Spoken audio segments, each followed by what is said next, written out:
சம வேலைக்கு சம ஊதியம் வழங்க கோரி சென்னையில் 11வது நாளாக போராட்டத்தில் ஈடுபட்டு வரும் இடைநிலை ஆசிரியர்களை பள்ளிக்கல்வித்துறை பேச்சுவார்த்தைக்கு அழைத்திருக்கிறது. இது தொடர்பான கூடுதல் விவரங்களோடு இணைகிறார் எமது செய்தியாளர் பாண்டியராஜன். வணக்கம் பாண்டியராஜன், உங்களிடம் இருக்கும் தகவல்களை பகிர்ந்து கொள்ளுங்கள். சம வேலைக்கு சம ஊதியம் வேண்டி கடந்த 11 நாட்களாக போராடி வந்த இடைநிலை ஆசிரியர்களை தற்போது பள்ளிக்கல்வித்துறை சார்பில் பேச்சுவார்த்தைக்கு அழைத்திருக்கிறார்கள். பள்ளிக்கல்வித்துறை அமைச்சர் அன்பில்மிகு பொய்யாமொழி அவர்களுடைய உத்தரவின்படி பள்ளிக்கல்வித்துறை இயக்குநர்களாக இருக்கக்கூடிய கண்ணப்பன் மற்றும் தொடர்கல்வி இயக்குநர் ஆகியோர் அவர்களை அழைத்து பேச்சுவார்த்தையில் ஈடுபட போவதாக தகவல் வெளியாகியிருக்கிறது.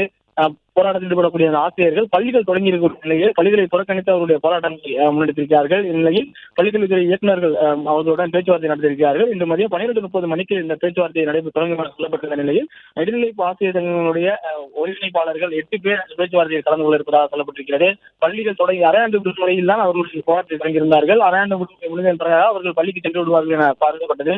ஆனால் தற்போது அவர்களுக்கான சம வேலைக்கு அவர்களுடைய கோரிக்கையை நிறைவேற்றும் முறை தொடர்ந்து பள்ளி புறக்கணிப்பில் ஈடுபட்டு போராட்டத்தில் ஈடுபட போவதாக அவர்கள் அறிவித்திருந்தார்கள். மேலும் இன்று மட்டும் சென்னையில் போராட்டம், நாளையிலிருந்து சென்னை மற்றும் மாவட்ட தலைநகரங்களில் அவர்களுடைய போராட்டம் நடக்கும் என அறிவித்திருந்த நிலையில் தற்போது பள்ளிக்கல்வித்துறை இயக்குநர்கள் இடைநிலை ஆசிரியர்களை பேச்சுவார்த்தைக்கு அழைத்திருக்கிறார்கள்.